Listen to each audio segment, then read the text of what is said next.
Olá a todos! Nesta aula, vamos dar continuidade no curso falando sobre transistores, o dispositivo mais usado para produzir portas lógicas atualmente.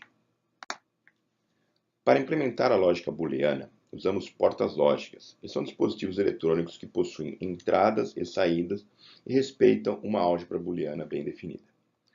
Por exemplo, aqui está a tabela verdade de uma porta AND. A representação mais usada para a porta AND é esse símbolo, onde as entradas estão à esquerda e a saída à direita. Aqui estão as principais portas lógicas fundamentais. Temos a AND, OR e NOT, e as suas respectivas lógicas negativas, como por exemplo a NAND, que só retorna 0 caso suas entradas sejam 1, ou a NOR, que retorna 0 caso uma das entradas seja 1. Perceba que a diferença está no círculo na saída. Esse símbolo normalmente representa uma negação. Por exemplo, veja a representação da NOT com um círculo na entrada. Essa é uma representação não muito usada, mas serve para ilustrar o uso do círculo. O SHOR é outra porta curiosa, pois ele retorna 1 se somente uma das entradas for 1. Se as duas forem 0 ou as duas forem 1, a saída é 0. Por isso chamamos de ou exclusivo, muitas vezes. E por consequência, a XNOR é exatamente o inverso disso. Essas portas lógicas podem ser combinadas para a construção de álgebras booleanas mais complexas, e que é o que chamamos de lógica combinacional, e veremos isso mais à frente. Da mesma forma, eu tenho a representação em álgebra booleana, que nós já vimos, essa é a representação mais usada. Talvez seja novidade aqui, seja a SHOR, né, que é aquele ou exclusivo, e, consequentemente, a XNOR. Esses são símbolos menos usados, mas é bom vocês se familiarizarem, porque podem ver eles em algum momento. Bem, as portas lógicas que vimos até agora podem ser combinadas para construir outras portas. Ou seja, eu posso construir, por exemplo, uma AND usando uma NOT e uma NAND. Eu coloco as entradas na NAND, a entrada está invertida, eu jogo dentro de uma NOT e eu vou ter uma AND novamente. Mesma coisa com a NOR. Eu posso pegar uma NOR, inverto a saída dela, novamente tem uma OR. E por aí vai com a NOR, XNOR. Ou seja, eu posso criar portas a partir de outras portas. E isso vai ser o que vamos usar, porque nem sempre teremos à disposição todas as portas para criar os nossos circuitos. Um teorema interessante diz que podemos construir qualquer porta usando somente AND e NOT, ou se não, OR e NOT. Podemos ver aqui pela prova que uma OR pode ser construída a partir de uma AND e 3 NOTs.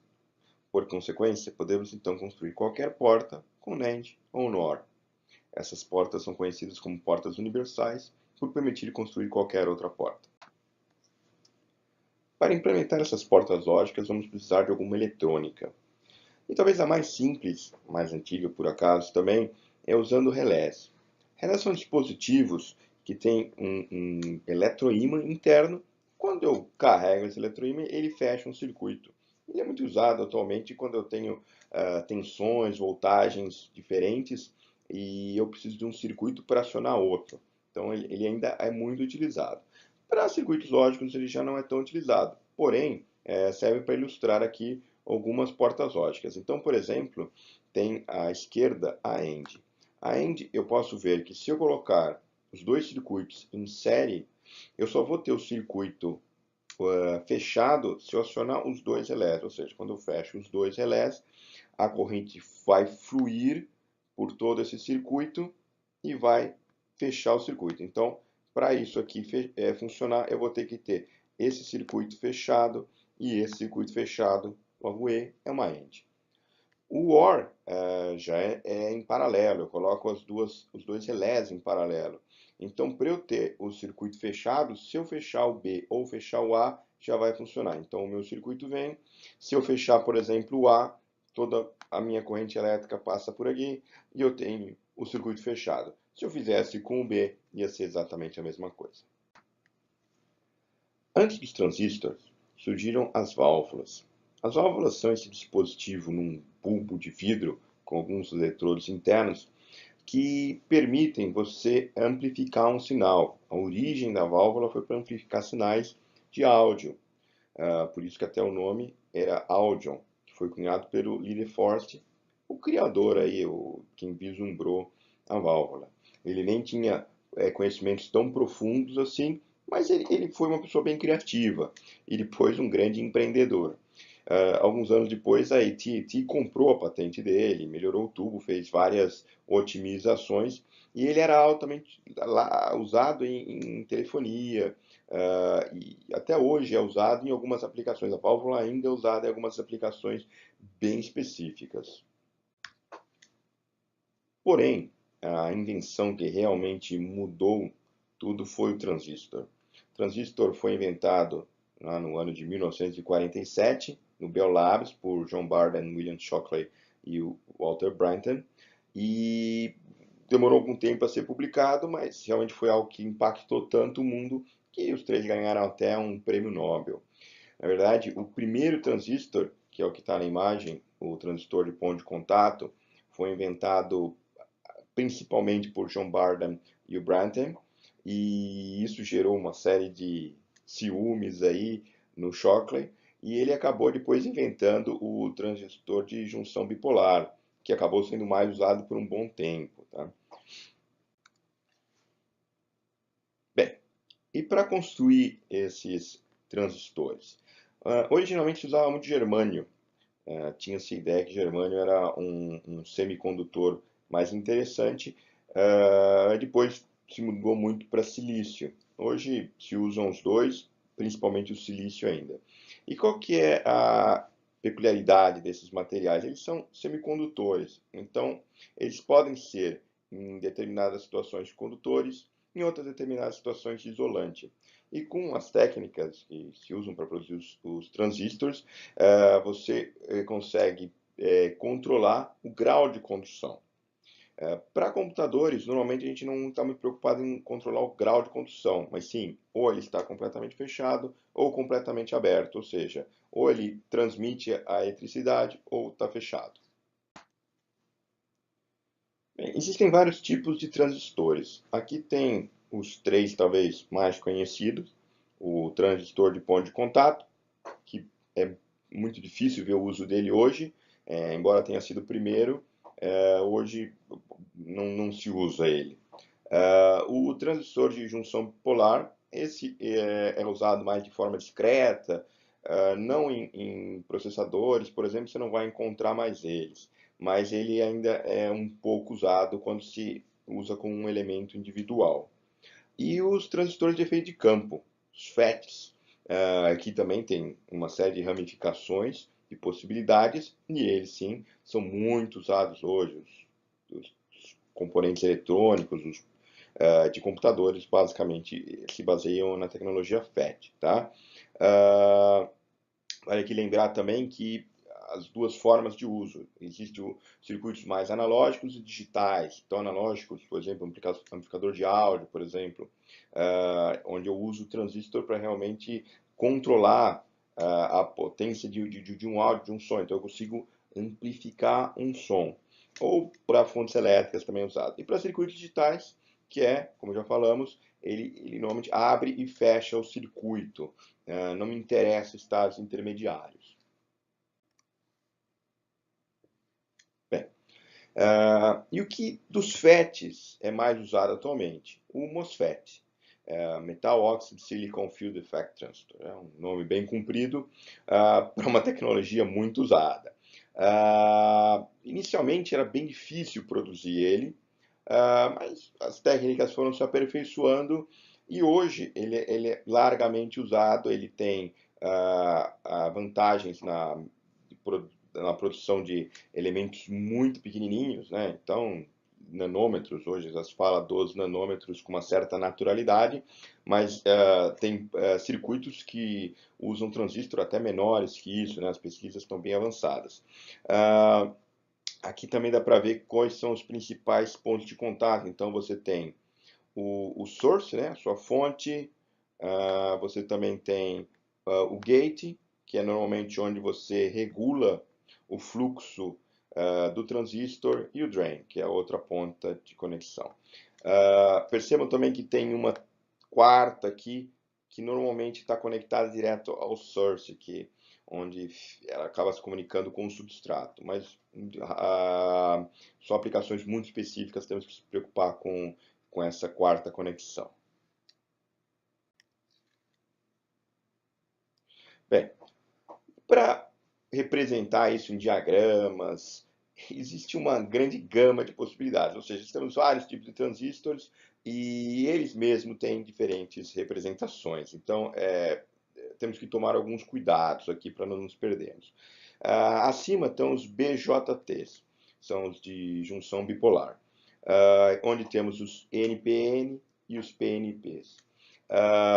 Percebam que a flechinha é que indica se eu estou indo para a esquerda ou para a direita, ou seja, se eu estou entrando ou saindo do circuito, e por isso existia uma brincadeira non-pointing, então eu não estou apontando para dentro, obviamente o outro seria apontando para dentro, né? Então, isso me permitia diferenciar. Mas a gente está mais preocupado com os MOSFETs. Os MOSFETs, eu coloquei aqui as 4 principais representações. Óbvio, tem diferenças, às vezes uma representação é para um tipo de MOSFET e para outro. E temos que tomar alguns cuidados para não evitar, porque, por exemplo, o PMOS, nesse tipo de representação, a flechinha aqui, por exemplo, está saindo, enquanto nessa representação a flechinha está entrando no circuito. Então temos que tomar alguns cuidados. Essa outra representação aqui no meio, eu não sei nem se ele está entrando ou está saindo, né? Eu só sei pelas letras aqui, source drain, eu sei onde que eu tenho que ligar. Se eu ligar invertido, normalmente esse circuito não vai funcionar, então tem que tomar um certo cuidado. Bem, e o que é CMOS? CMOS é uma técnica para montar o circuito integrado que usa os pares complementares e simétricos de transistores, no caso o tipo P e o tipo N. Ou seja, para eu construir as nossas portas lógicas, eu vou usar um circuito tipo PMOS e outro circuito tipo NMOS juntos para conseguir fazer o funcionamento da lógica. Então aqui nós temos, por exemplo, à esquerda um NMOS. O NMOS diz o seguinte: se o gate for zero, ou seja, se eu tiver com 0 volts aqui, esse circuito vai ficar aberto e eu não vou ter corrente passando nele, tá? Se eu tiver 1, o que acontece? Ele vai estar fechado e eu vou ter corrente fluindo nele, né? E por consequência eu vou ter a tensão também correta nas pontas. Já no PMOS é inverso, né? Se eu tiver 0 volts no gate, o meu circuito vai estar conduzindo. E se eu tiver 1 volt, ele vai estar desligado. Ou seja, se eu colocar 1 volt no gate, esse meu circuito fica aberto e ele não conduz mais nada. Percebam que um funciona exatamente da forma inversa do outro. Bem, vamos ver aqui algumas possibilidades de montar circuitos com transistores. Esse primeiro, à esquerda, ele é um transistor NMOS e, como a gente já viu, ele conduz se o gate tiver 1, né? Se o gate tiver com o estado lógico alto, eu vou ter na saída o mesmo estado. Se tiver 0, vai ser 0, se tiver em 1, é 1. Ou seja, conforme a tensão que eu aplico, vai ser proporcional à saída. À direita, ele está invertendo, né? Ou seja, esse transistor PMOS, ele conduz só se a entrada tiver 0. Então, se eu colocar 0 no gate, a saída vai ser 1. E se a gate for 1, a saída vai ser 0. Ok? Na segunda linha, aqui à esquerda, eu tenho uma outra combinação. Eu estou colocando 2 transistores NMOS em série. Eu fazendo isso, o que eu vou conseguir pegar? Eu vou ter um circuito que vai fazer tipo uma AND, ok? Então ele vai ser condutor somente se os 2 gates, esse primeiro gate e esse segundo gate, tiverem com alguma tensão. Se eles tiverem 0 volts, qualquer um dos dois, eu vou ter um circuito aberto e não vai, e a minha saída vai ser 0. Já à direita, eu tenho um circuito em paralelo. Esse circuito em paralelo, ele, na verdade, é como se eu tivesse duas inversões, né? Ou seja, ele vai conduzir só se um dos gates tiver zero. Então, eu posso usar essa representação que, pelo teorema de De Morgan, a gente já sabe que é igual a uma NAND, né? Ou seja, eu inverto essa AND do A e do B. Abaixo, à esquerda, eu tenho uma solução tipo ou seja, eu usei dois transistores NMOS. Se um deles for 1, se esse for 1 ou esse for 1, eu vou ter o circuito conduzindo, o que é exatamente igual a uma AND. E aqui embaixo eu tenho à direita, na última linha, eu tenho um circuito com dois transistores tipo PMOS e eu só vou ter alguma condução se ambos forem zero. Se esse primeiro for zero e esse primeiro for zero, eu vou ter o meu circuito todo conduzindo. Então eu tenho essa representação aqui, que se eu novamente usando o De Morgan, eu consigo chegar num NOR. Bem, e por que eu mostrei isso? Porque na verdade a gente sempre vai trabalhar em parzinho, ou seja, nas linhas. Essa primeira linha eu vou trabalhar com o circuito à esquerda e direita. Segunda linha, mesma coisa, eu vou trabalhar com o circuito da esquerda e da direita. E por aí vai, ou seja, eu vou ter os complementos. Vamos ver isso então em outro circuito tipo NOT. Nesse circuito temos dois transistores. Estamos mostrando um PMOS acima, onde ligamos o source e o VCC, e abaixo um NMOS, que ligamos o source no terra. Chutamos agora os dois gates para fazer a entrada e os dois drains para fazer a saída. Nesse circuito, se colocarmos um estado lógico alto, ou seja, ligarmos ao VCC a entrada, o transistor acima não conduz e o abaixo conduz. Logo, a saída será 0 volt, ou seja, estado lógico baixo. Já, se ligarmos a entrada em 0 volt, o transistor acima conduz e abaixo não. Assim, a saída estará em estado lógico alto, ou seja, em VCC. Podemos ver aqui uma representação do que seria duas possíveis situações que esse circuito permite. Que na prática, ele pega uma entrada A e sai com A barra, ou seja, é uma porta lógica NOT. Um dos motivos do CMOS ser largamente usado em circuitos integrados hoje em dia é o baixo consumo de energia. Devido a esse par de transistores, um sempre ligado e outro desligado, o consumo acaba sendo baixo. Ou seja, só nesse momento de transição é que realmente existe um consumo de energia. Para a gente fazer esse cálculo, podemos usar a seguinte fórmula, que a energia dissipada é igual à frequência do sistema, né? Então temos processadores aí de 4 GHz, 3 GHz, que seja, o número de transistores que estejam comutando, a capacitância desses transistores e a tensão que você está usando para alimentar esse circuito ao quadrado.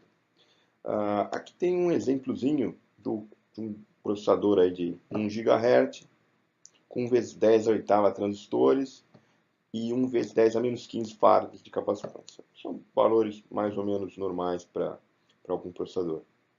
Com 1 volt, vamos ter que ele estar dissipando 100 watts, que é, sem dúvida, um consumo complicado para o tamanho do chip, que em geral é bem pequeno. Então são 100 watts saindo de um pedacinho só de material. Outro ponto que vamos só comentar agora é o atraso de propagação. Qualquer circuito eletrônico tem um atraso de propagação, ou seja, os sinais elétricos não chegam instantaneamente, e obviamente os transistores não são diferentes. Nesses gráficos, é possível ver que quando mudamos a tensão de entrada de um circuito, essa só já demora um certo tempo para se efetivar. E posteriormente, a comutação dos estados transitores também demora um certo tempo. O tempo entre a chegada de um sinal válido e de uma saída estável é o que chamamos de TDP. Esta tabela mostra as funções lógicas que podemos ter com duas entradas e suas respectivas saídas. Perceba que, conforme formos desenvolvendo nossos circuitos, podemos precisar de tipos de portas lógicas bem específicas.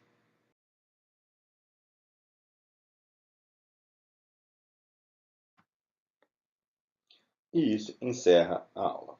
Muito obrigado pela atenção.